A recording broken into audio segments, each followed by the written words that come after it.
Welcome to the Are We Idiots Show, where we question the status quo on society's important issues while mixing in plenty of laughs along the way.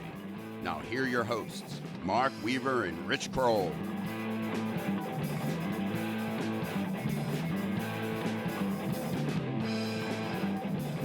Hello again, everyone, and welcome to another edition of the Are We Idiots Show.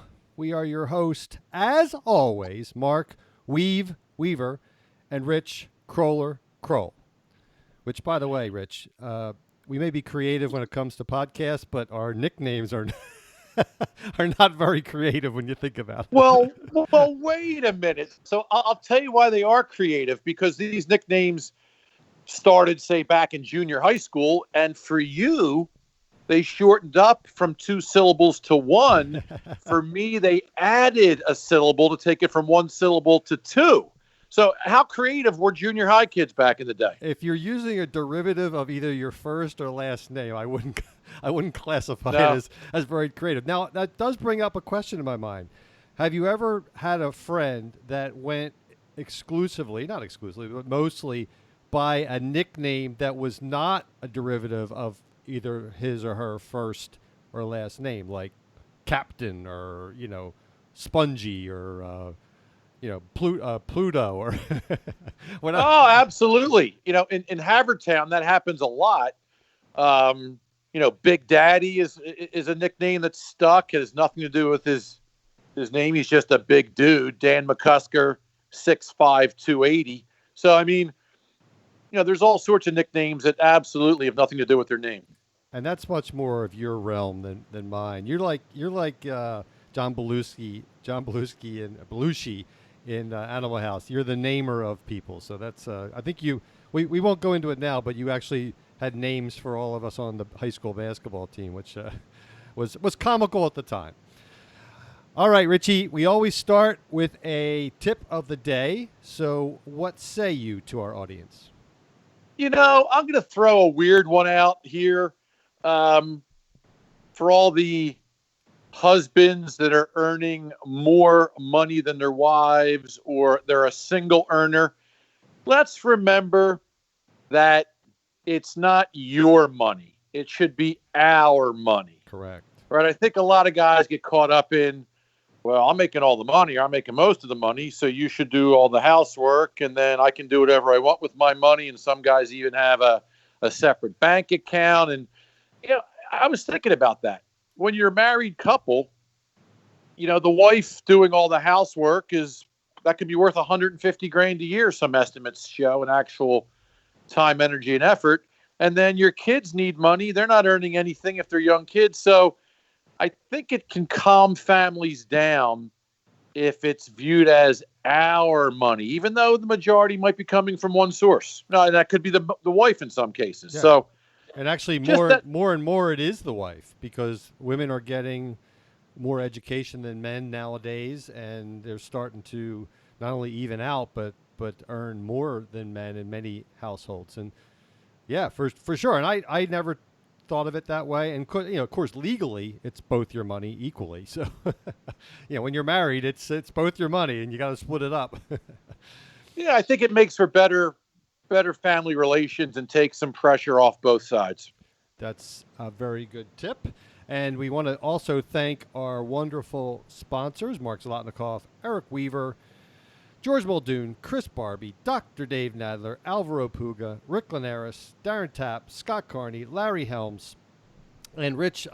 We had a separate text string. I just wanted to mention it to our listeners. We're on a little bit of a roll, folks. We had our best download month in 3 years since I think the first month we started, but and then we're tracking as another good download month this month. So we must be attracting some new listeners, and they're telling friends, and that's what I would encourage you, if you're listening to this, send our podcast, right from your podcast app. Just forward it over to someone. Send it. Say, hey, try these guys out. We're on a roll. We'd like to have it continue. Yeah, I'd like to thank everybody. If you're not going to send me any money, which we need, at least spread the word. That helps us just as much. For sure.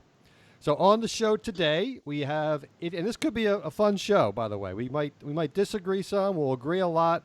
And, of course, as you mentioned, Rich, sometimes the audience likes it when we go back and forth a little bit. We have Idiots of the Week. I got a couple quick nominees and fun ones. And then we're going to talk most of the show about the scourge, you like that word, of cancel culture. And we may disagree a little bit within that realm, but I think both of us have some real consternation about cancel culture and the way it's progressed over the last couple of years especially. So should be scourge and consternation in the same sentence. You are elevating your and showing your Wharton graduate, your Wharton degree. But just don't ask me to spell anything. No. All right, so Richie, I have a couple of quick idiots, and again, really meant to on the more fun side and quick side today because we have a lot to discuss on cancel culture. I do have an honorable mention, just quickly. Remember, Rich, about maybe a year ago, we nominated someone in a gender reveal party that started a huge forest fire.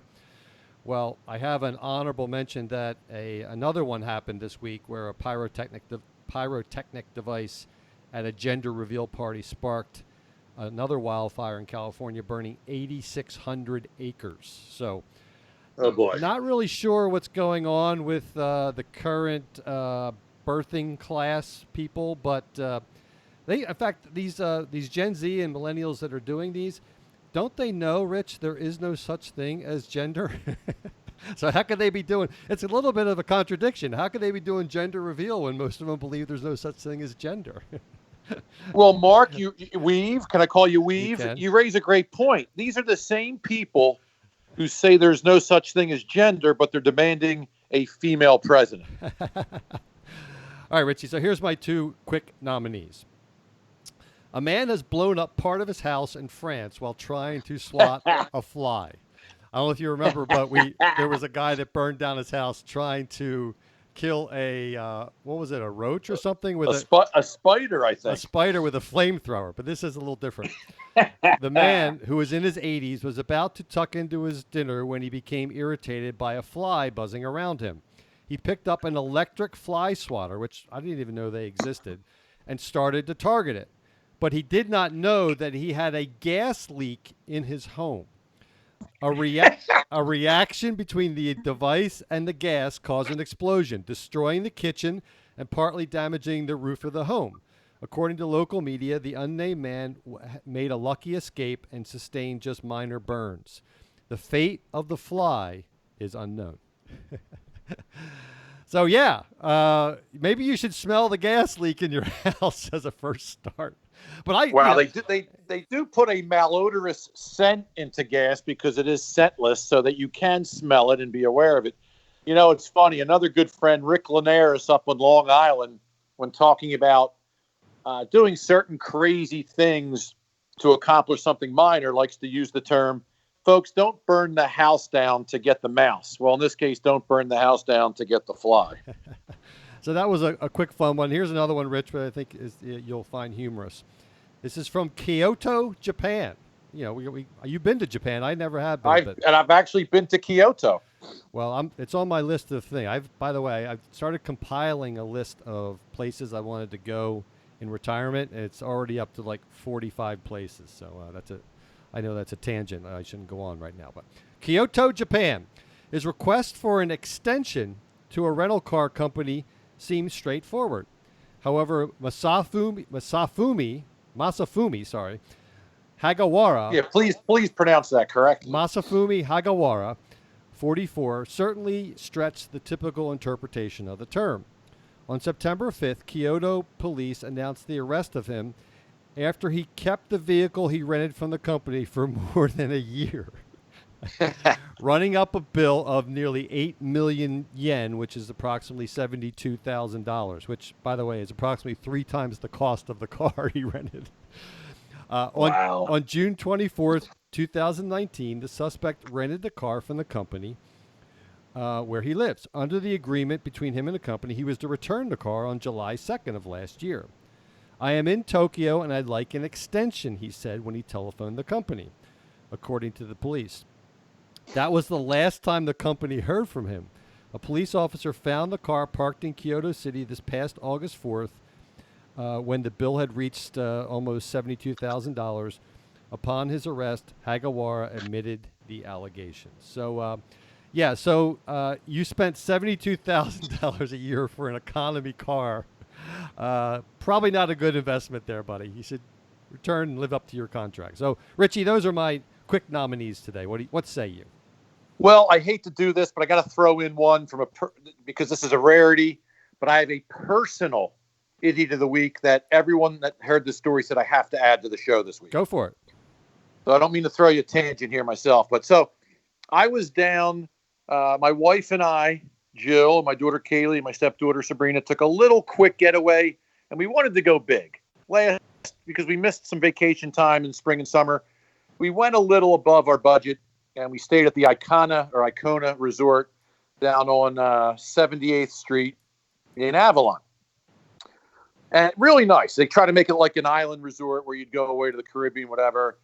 They set up the tents and the chairs for you. You don't have to bring anything. Nice pool area with live music and all that stuff. And we went down to the beach late in the day on Sunday, and we were sitting four across. All my women were to the left, and I was watching a couple of guys throw a football. Not that well. And you know me, I love throwing a football. One of my favorite things in life. The whole throw on a spiral 50 yards down to one of your friends, just one of my favorite things. So I'm watching these guys, and I'm waiting for a place to insert myself, which is sometimes tough to do. But they stopped, and the one kid was walking back by himself with his football. And I said, "Yo, hey, you're pretty accurate out there. If you quit early, I'd love to throw a couple with you." And he goes, "Oh no, I have rag arm. I can't throw anymore, and I've been doing this all week." I said, "Well, I was just asking because it's one of my favorite things to do in life. How about you?" I wasn't expecting this answer. "How about you?" He comes back. Now you got to remember, Jill, Kaylee, and Sabrina sitting right there. He's a 22-year-old college kid. So whoever you are, your parents ought to be whipped, and so should you, staying down at the Iacona. He says, "I'd like to smoke weed and FP, USSSY." Yes. Now, I'm normally not speechless. I'm normally not thrown off. I'm, as you said, I'm pretty quick with responses.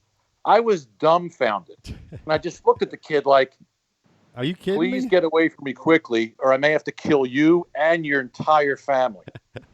and then it ruined the next hour because now we had to explain to Kaylee, and it's just unbelievable. So my idiot of the week is a real person, a 22-year-old college kid that was staying down in Avalon around 78th Street, who has either he was on drugs or his parents are on drugs. He has no situational awareness, or he's just an arrogant, spoiled Gen Z, I guess, in this case, and doesn't really care. But you should have... Well, he must be it's a good segue because he must be part of the cancel culture and the woke culture, but he's obviously not woke. You should have thrown that spiral right at his head. The more I thought, luckily he walked away very quickly, and because I was going to go a little crazy. But the winner this week, that for most people will probably be the winner, but because I threw it in ad hoc, I'm going to go with the guy that burned his house down trying to kill a fruit fly. And by the way, for our global listeners, Avalon is a ritzy South New Jersey beach town. So, which Rich is part of that hoi polloi, we know. Oh, yeah, you know me. All right, Richie. So I will send $1 to the poor 80-year-old who needs a new kitchen in his house. All right, or maybe I should send €1. All right, so this could be fun. And I think a lot of our listeners, and I know several of our patrons will appreciate this subject matter. I was thinking of Barb's in particular. He's probably going to love this. He's probably going to say we didn't cover it in much detail, but we only have 30 minutes, Barb, so give us a break. All right, so we're going to talk about cancel culture. And Richie, I like to do the little preface, right? I am a libertarian, as everyone knows on the show, and generally, I am highly in favor of I am in favor of the First Amendment, which includes free speech, right of assembly, And, my general posture in life and perspective on these things is let people speak, let the fool reveal himself. But then I juxtapose, that's a word you like, I juxtapose that with when the reaction to that, we're talking specifically about this cancel culture, when the reaction to the cancel culture is weakness, which we'll get into what I mean by that, it's really damaging to the long-term health of our, we'll talk about U.S. society, but it's probably a global phenomenon at this point. And so, yeah, I mean, I'm of mixed mind, but generally I come down on let people speak, let people do what they want, let people protest, but it's up to the sane and the rational and the Constitution to kind of be our North Star. So before we go into the details, I know you feel a little bit differently about some of this stuff, but where do you think I'm running off course there? Well, this is a domino effect situation, right? I agree with most of your libertarian principles and the Constitution that was written by a bunch of geniuses, although it was written 273 years ago. The point is that a lot of people say it wasn't thought through for modern times. They were more concerned about back then, which they obviously were, but a lot of it still applies. That's not proper English. A lot of it still applies, right? Just like the Bible. The advice 2,000 years ago on not to kill people is still great 2,000 years later. But I think what's happened is this has gotten so convoluted, and we're now appeasing minority groups. And I don't just mean racial minority. I mean just, the one person who has a voice is getting the attention versus the 100 or the 1,000, and it's trickling, into so many areas of life. It's kind of mind blowing. Yeah. And I believe it starts probably in our universities. We did a show on this, right, where the supporters of free speech and liberal thinking and debates and considering both sides are now shutting down free speech, not just in the U.S. It's happening. I just read in an article north of London, an activist group shut down the newspapers from sending out newspapers because they don't believe they're giving enough attention to climate control. And even Boris Johnson, Boris Johnson, yep, is PO'd about it. But where did it all start, right? I'm sure you can tell us where it all started, but it seems to be a younger generation problem that, I don't even blame them half the time. They're learning it from liberal professors, across the country, and looking to put their self-esteem or self-worth into a cause, but getting it so back asswards, it's unbelievable. Okay. So, yeah, I agree with a lot of that. And let's try to frame the discussion a little bit. And again, one of the libertarian principles is tolerance, which I think we've lost a lot of tolerance for dissenting opinion. But Richie, let's start. I want to start with a little quiz for you. And I think this will help frame and actually highlight one of the things you just said. So I'm going to read you two quotes from presidents. And I'm going to ask you to pick which quote was done by which president.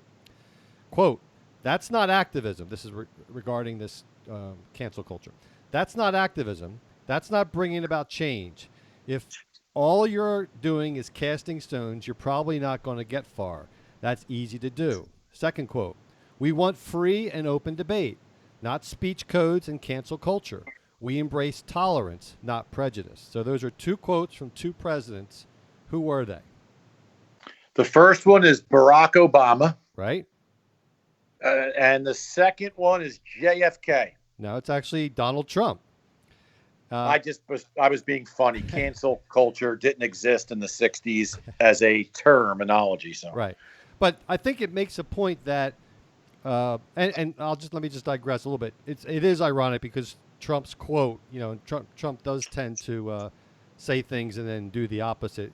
Trump's quote is great, right? If you just read that quote, you'd say, wow, that's great. That's what Donald Trump believes in. But Trump is probably one of the biggest offenders of cancel culture. He's called for boycotts on the New York Times and numerous other newspapers, networks, NBC, CNN, Ford, Harley Davidson, Goodyear just 3 weeks ago. He called for the firing of Megyn Kelly, Paul Krugman, Chuck Todd, Deborah Messing, of course, the NFL player. So he's probably one of the worst offenders of cancel culture, but we won't talk any more about that today. But I think the point is that both of these guys are from our generation or even older, and this really is being driven largely by the Gen Zs and the millennials.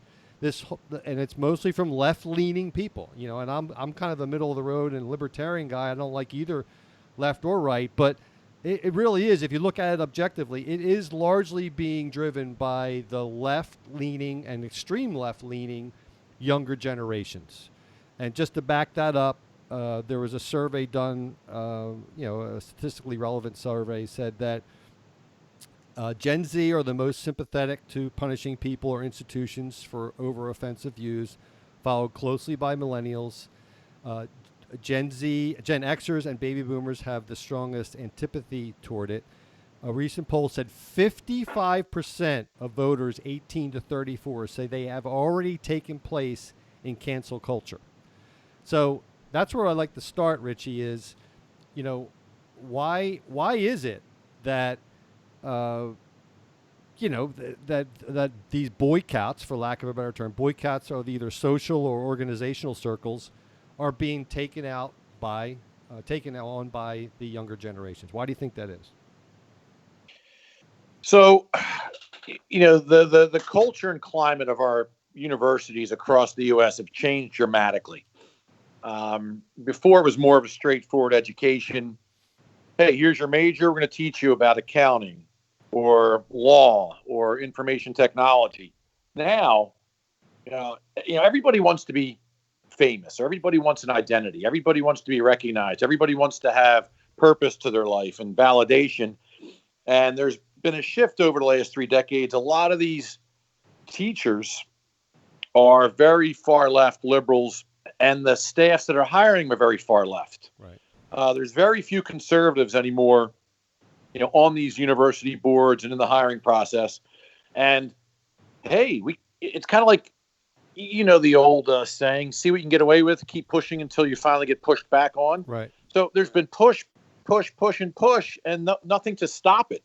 And hey, look, you think about it. You know, coming out of high school, you know, a lot of these kids are away for the first time in their life, living away. They're making new friends. They're getting involved in new groups. Not many people just want to be a Me Too follower. A lot of people want to be a part of something important and big and recognized. So there's a lot of bandwagon jumping onto causes without any knowledge or any data or any historical perspective, just a mob mentality driven by ideas by these left-wing liberal professors that are very influential. And you're an 18-year-old, you're going to look up to that cool 30-year-old and what they have to say. And you're going to, you know, most of these kids aren't even versed in, you know, do your research before you dive into something. Yeah, and like you said, the problem is self-perpetuating because those professors eventually get department chairs and eventually go into senior management of or senior administration, and they hire who they identify with, and so it's a big problem. And I mostly blame the college administrators because, you know, there's been a number of we actually highlighted on that show we did. There's been a number of situations where everyone kind of used to believe that the right thing to do would let diversity of opinion be said and let everyone make up their own mind. And when you go to the extreme of actually canceling speakers for whatever justification it is, whether you disagree with it or not, you know, lots of them use the excuse of safety. Because you can't even secure your own campus to have people speak. That's a sad thing. But no, I agree that that's where a lot of it comes from. But I do think, Rich, another one of your favorite subjects is social media. And I think Twitter is the biggest cesspool. But, you know, it gives everyone, you know, nowadays everyone has this voice, you know, and you don't even have to be you don't even have to be a well-educated or experienced or respected. You just have to develop a social media following. I mean, look at the Kardashians and people like that who are literally famous just by being famous. They didn't do anything. You know what I mean? So other than some dubious things. So I think social media just amplifies this, and it acts as an accelerant to the, I guess it's the, what's it called? Like not beer muscles. It's like typewriter muscles, I mean, like, I think that's a big part of why this is so effective, because these followings online can be millions of people.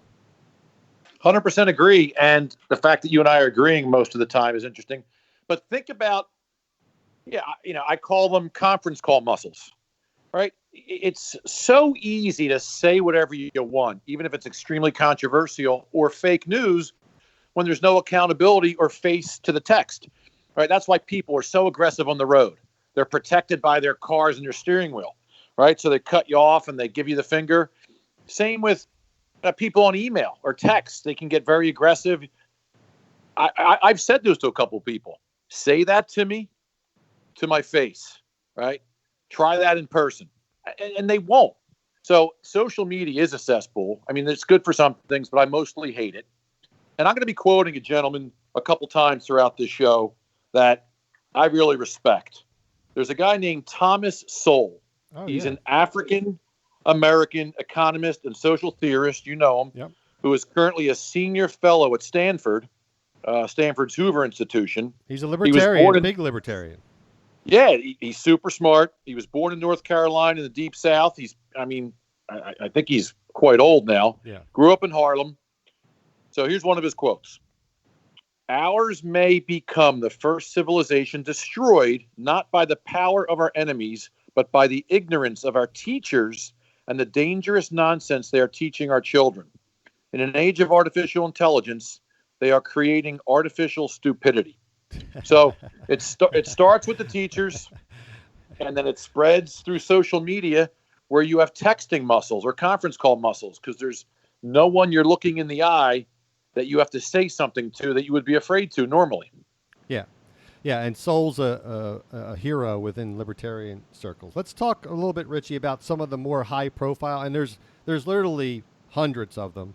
And, this also goes down to the personal level. There's personal, online shaming that has gone on. There's, even you could even say revenge porn and stuff like that. We're not really going to talk about that as much today, but that is kind of part of this whole mindset, is like, I'm going to penalize someone, but, just some of the more higher profile things that have happened. So one is obviously these tearing down of statues of all variety, and, applying today's culture to those of the past. And I think we agree that's a really dangerous thing. And I'm actually okay with probably taking down. I don't like statues to begin with, but trying to apply today's norms to yesteryear is not only stupid, but it's also it will be an endless pursuit. We'll erase all of history. So I don't know if you have any comments on that realm before we go on to a couple of the other ones. Do I? So listen, there's a lot of egregious incidents in our past, and if they're still promoted, maybe they should be taken down. But it's still part of our history and how we got somewhere. One of the ones that I shouldn't say always, one of the ones that's bumming me out is the association of something completely incorrect around racism. So, a lot of these companies are pulling ads, or food manufacturers are pulling people that represent them. Right. They pulled Aunt Jemima from Quaker Oats after 130 years. And does anyone realize what they're doing? So I don't know if people know the history of Aunt Jemima. We talked about this last episode. The guy, the sheriff, ate it every day of his life, or the mayor. He ate it every day. Yeah, but I life. had a little. Right, but there's a little more added history here that makes this even more stupid. So, her given name was Nancy Green. Right, she was born a slave in 1834, and she became a wealthy superstar in the advertising world. She became the spokesperson for the Ready Mix pancakes. And this was back in 1893 at Chicago's World's Fair. And she signed a lifetime contract. She became a multi-millionaire. And this enabled her to be a national spokesperson, a philanthropist, and a leading advocate against poverty and a fighter for equal rights. And what are we doing now? What a remarkable gal. We are just erasing her history, which was a positive thing. It wasn't meant to make fun of, old slavery cooks or anything. So there's one example of stupidity that was actually a positive role model, Right. For society. Right. Yeah. And again, I don't think we should be praising the Civil War generals from the South, but they were tearing down. I saw one where they tore down Ulysses S. Grant. Right?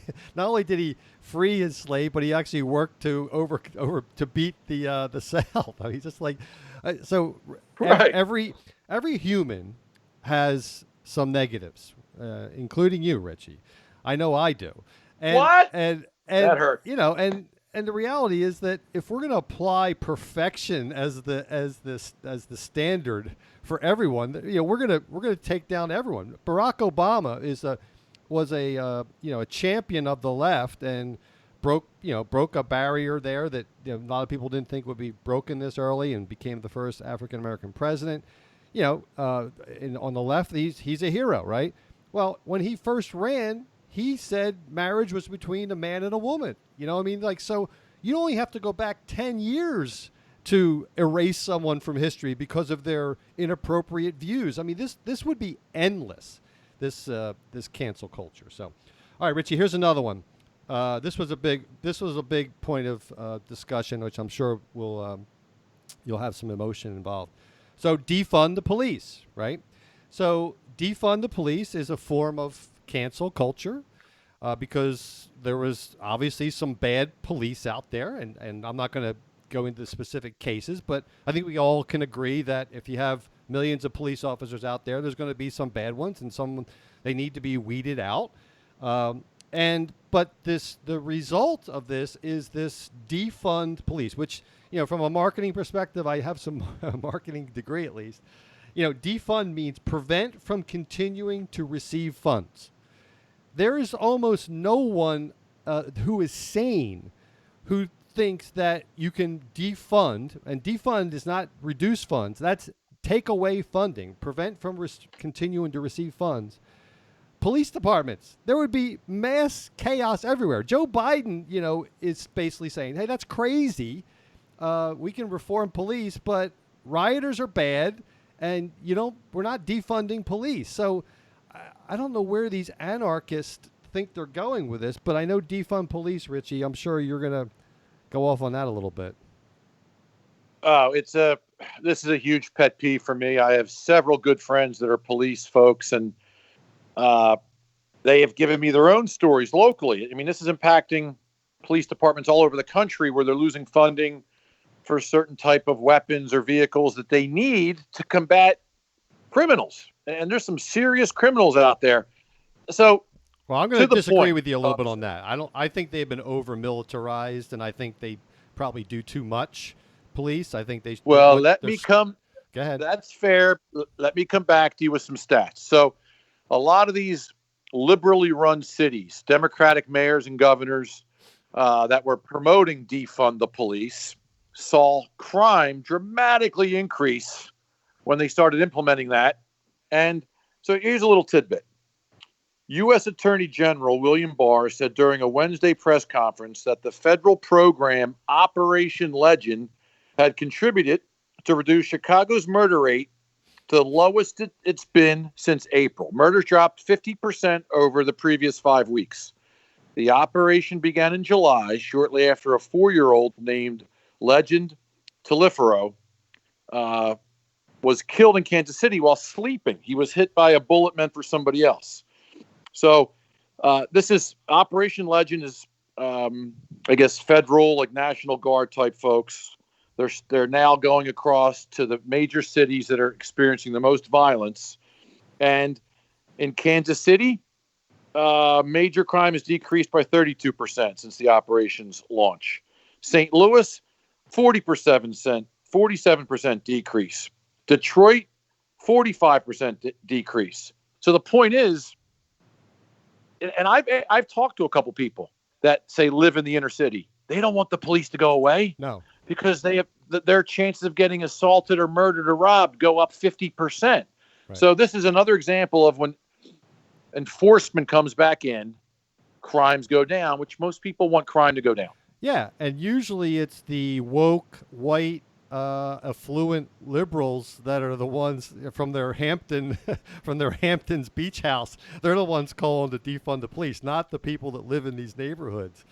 It's crazy. Now, just to digress a little bit, I'm a big believer that we obviously need police. I do think that over the last 15 or 20 years, and there's a whole program where the U.S. military has been selling excess equipment to local police departments. So the local police departments have like these tank-like vehicles. They have they confiscate drug money and buy other weapons. So I do think that the police have been over-militarized.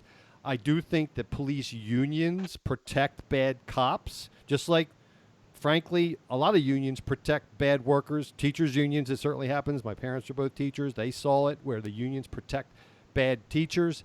I think police unions are too strong and they need more transparency. And obviously some of the tactics that police use, I think, could be better deployed to use less lethal force. Obviously, as a pro-life person, I want that. So I think there's lots of ways to improve things and improve relations in the community, but defunding the police is not one of them, and rioters are criminals. How's that?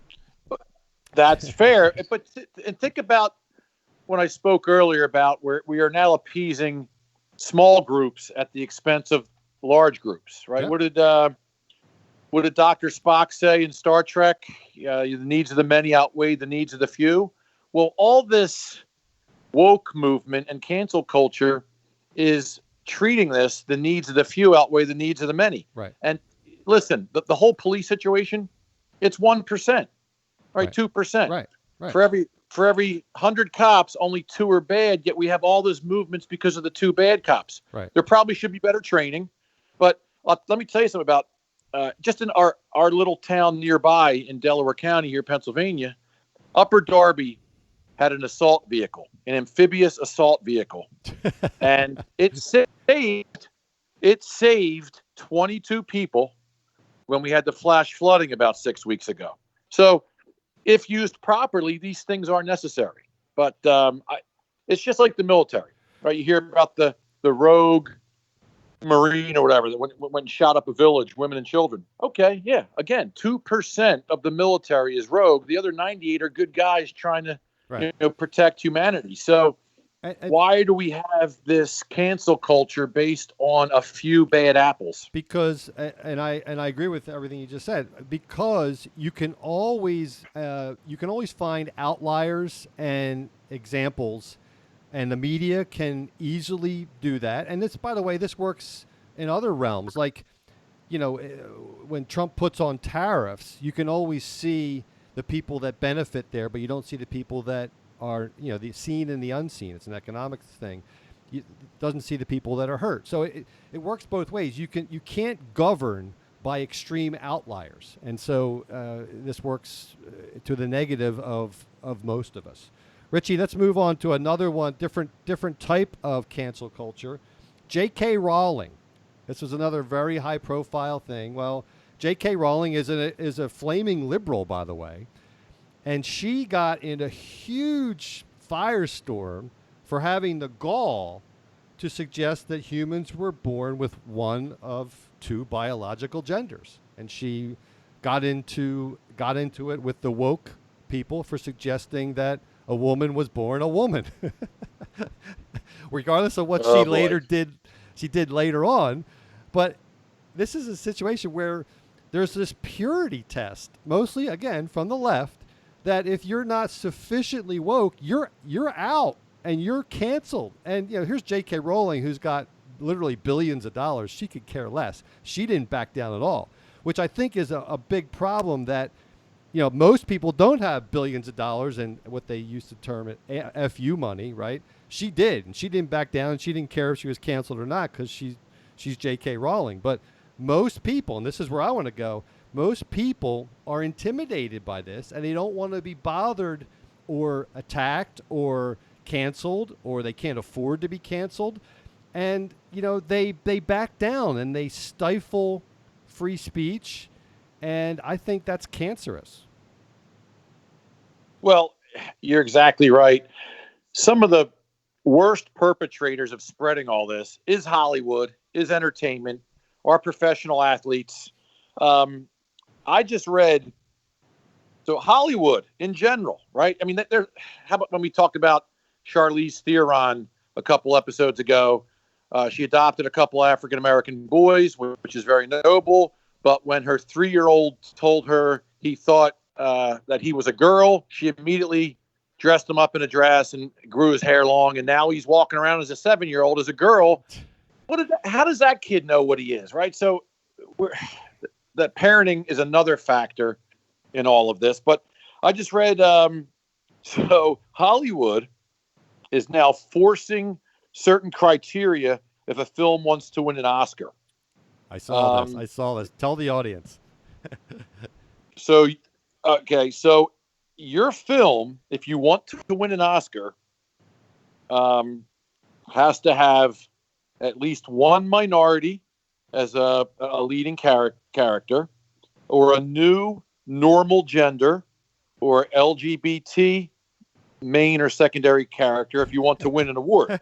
The new standards require that at least one of the protagonists or secondary interpreters of some relevance belong to a minority group, a list that includes Hispanics, Blacks, Asians, and indigenous peoples. Basically,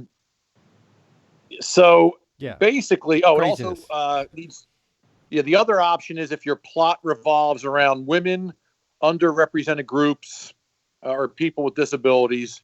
If you don't meet that, you must have at least 30% supporting actors or minor roles that are female, minority, disabled, or LGBT. And that includes all the cameramen and gaffers and key grips and fluff boys and whatever else goes on, behind the scenes. That's crazy. So think about it. Okay, so I thought, what if you're making a history movie about World War II? Would you have to have a woman or gay or African American Hitler, to win the award? There's just so many ramifications of forcing everybody to adhere to the few versus the many. What we've talked about this on other shows. Unfortunately, what happens when you put in quote legislation or quotas or whatever you want to call it, it usually ends up hurting the most the people that it's designed to protect. And we don't have to go into all the examples of that in the history, but I can promise you that this will limit the amount of those films being made because they're putting these guardrails on. So anyhow, let's move on because we're running short on time. There's a couple other high-profile ones. The editor of the New York Times and the Philadelphia Inquirer, by the way, close to home here where we are, was forced out because they published a New York Times case. They published an op-ed from a sitting U.S. Senator, Tom Cotton, who I don't particularly like or agree with. I think he's a war hawk, but he should be able to state his opinion. He's one of 100 U.S. senators. He had a differing opinion to that of the New York Times editorial staff, and as we all should, we should be able to hear opinions that we disagree with and assess them. But the paper, that there was a mass revolt from the young reporters and staff at the New York Times, and they forced him out. The editor of the New York Times, which is the most liberal place. And here's another example like the J.K. Rowling, where liberals are eating, or progressives, whatever you want to call them, leftists, they're eating their own. And I just think that's crazy. Agree. I mean, I think where this is leading to the current, probably the elephant in the room and the most sensitive topic, where a lot of the riots are taking place is around, BLM and Black Lives Matter. Are you heading there? I was gonna, with that topic? I was gonna ask you one more quick one, and then we'll move on to that before we close. But so food, food and product boycotting. So Goya Foods, the CEO of Goya Foods, which makes Hispanic foods, he came out and said something positive about Donald Trump. It wasn't even like he was donating money. He just said President Trump, he may have donated money, but he basically came out and was a supporter of Trump. Well, there was a mass boycott of all Goya Foods, which, by the way, is most of their audience is Democrats. It's the Hispanic community, and most of them vote Democrat. So I don't know how that bothers me, but I guess my point is that I've never thought about buying a product or not buying a product based on what the CEO's political leanings were. And it's so totally foreign to me, and I think most people of the older generation. But I can tell you, my kids, are thinking like this. They think, well, you shouldn't buy products from someone that doesn't agree with you politically. And again, I think that's a dangerous precedent in our business world. We've reached a level of absurdity where, again, people are looking to jump on the bandwagon in any possible situation, even if it's remotely connected, right? Because that's just a popular move today. Right. All right. So I know you wanted to say something about Black Lives Matter. Just so the listeners know where I come down on this. Black Lives Matter, I actually agree with the slogan of it and the intent of it, not the organization Black Lives Matter. The movement of saying, hey, this is where it started, was that, hey, all these other lives matter, Black Lives Matter too. That's what the intent is. Not that all lives don't matter or that Black Lives matter more. The intent is that, hey, society has not treated us equally in the past. We matter too. That's where I agree with where they're going. I don't agree with the actual organization Black Lives Matter, which is you could say they're a Marxist organization, and they're not serving the actual cause very well. Well, I agree, and I will also say, we've had episodes on racism 3.0 and white privilege, and we agree that if there is racial inequality, it needs to be squashed. If there's racial profiling or racial inequality just because you're black or a minority, absolutely wrong. Right? And anybody that's been oppressed or assaulted or mistreated, we agree that should be corrected, right? That's a good cause. But what BLM has done with that is take it to an extreme and not even made it about Black Lives Matter anymore. It's just about an opportunity. Not everyone, but a large majority are just rioting because they can, burning and looting cities because they can, jumping on a bandwagon. They don't even understand the cause behind it, and they're really not fighting for Black lives, right? I'll quote, I'll quote Thomas Sowell again. Nice. Yeah, he said, "Have we reached the ultimate stage of absurdity where some people are held responsible for things that happened before they were born, while other people are not held responsible for what they themselves are doing today?" Right. Because we're, again, treating the symptoms, not the source of the disease. I sent this to you in our text group 2 weeks ago. But there's a guy named Cash Lee Kelly, who's a former Chicago gang member, now a family man. I think he's a father of 4, a couple daughters. Here's what he said. "Why should our lives matter to the world when they don't matter to us?" Now, again, this is not me saying this, because if a white guy says this, right, you'll be fried. Cash Lee Kelly addresses the issue regarding Black Lives Matter. Instead of blaming others, Black Lives Matter, right? I agree. When do they matter to us? He says that Black lives need to matter to Black people first, and that Black people do more harm to each other than anyone else does to them. He said he can't even go back to his old neighborhood with his family because he would risk their safety. He talked about a young 4-year-old girl getting shot, for no reason. And listen, we're all for, if there is any police brutality against Blacks or lowering crime in black communities. But again, we've picked the lower percentage is white people creating or committing crimes against black people. But yet this has turned into that. Right. And it's really not the case, right? So again, great cause, completely gone out of control. And if you look at the data behind it, there's very little supporting data. Yeah, totally agree. And I think we even mentioned on that racism show that the black community, and again, if you're white, you're not supposed to be able to have an opinion on this, which I totally reject. Anyone can have an opinion on anything if they're reasonably well informed. Or actually, you don't even have to be well informed. You can have an opinion. You can just be you can be the fool. You don't need to be well informed anymore. You can be to let the person be the fool to be exposed. But I guess my point, I think I said on that show, was that there's a huge problem in the black community with single parent homes, right? Which is a huge problem, and contributing to a lot of the the hurdles that they have. But that doesn't mean we shouldn't try to fix some of the systemic things that have gone on in society, or we mentioned redlining and steering and all those types of things that have affected the African American community. But that's another one is this black on black crime, which is totally a legitimate issue.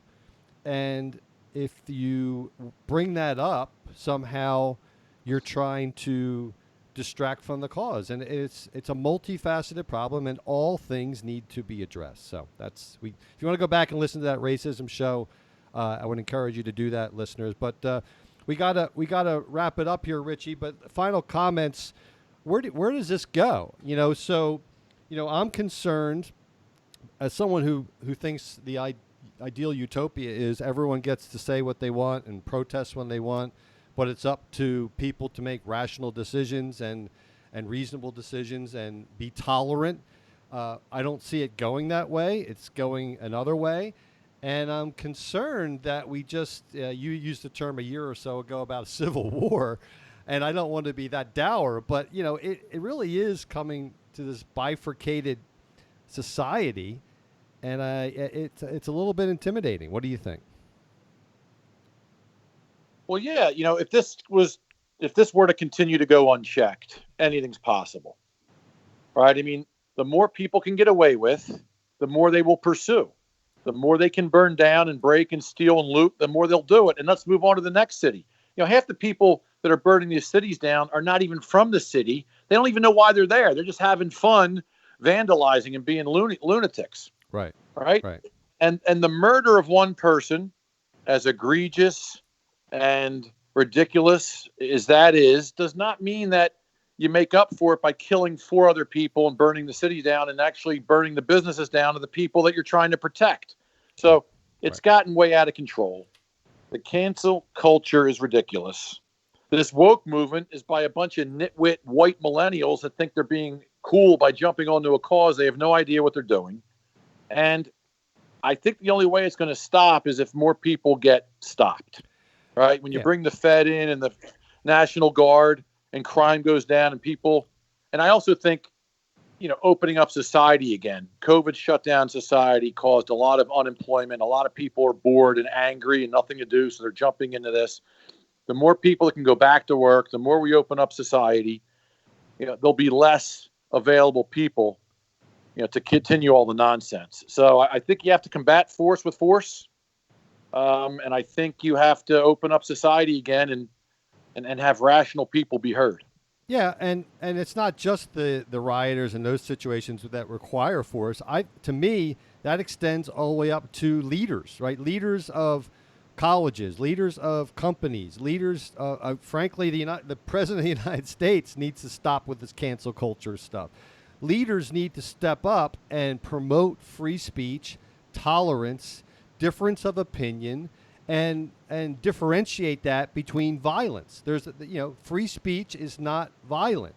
And we've talked about that on our free speech show, literally our first episode, 89 episodes ago. So, hey, I think we largely agree on this. Some of the tactics, maybe we disagree, Richie, but I think this was a good show. And next episode is we're going to do a presidential election preview show that will, by the time we do it, it'll be about 7 weeks out from the election, which is a good barometer at that point. We'll have a pretty good idea of where the polls are. As we speak, it's pretty close between Trump and Biden. Of course, we'll talk about the Senate, which way that'll go as well. But it's a very emotional topic for a lot of people. It's certainly a big news story and will be a big news story through November and maybe even beyond if the mail-in ballots don't get counted on time. But I'm really looking forward to that, Rich. You know I love the political realm. So we'll banter about. Yes, you do. My candidate's probably not going to win, but I think I'll be a fairly objective. Probably analyst. Probably, I'll be an objective analyst on our next show. Don't you think? Yes, you will. But switch the word "probably" from "definitely can't win." We can talk about that next episode, Rich. What do you think about that? Are you looking forward to that? I am, and you just said something really smart. And because you don't say things that are smart that often, I want to give you credit.